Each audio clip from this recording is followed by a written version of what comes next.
Hey guys, in this video I will show you how to fix Asus Zephyrus G14's sound. So check it out.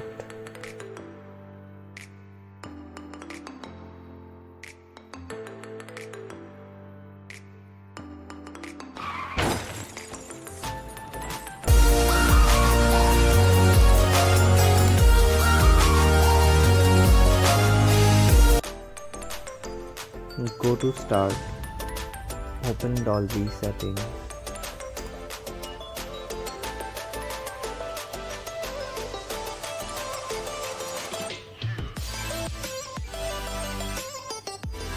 go to Settings, go to Custom, then set according to my configuration and hit Apply. Make sure it's enable both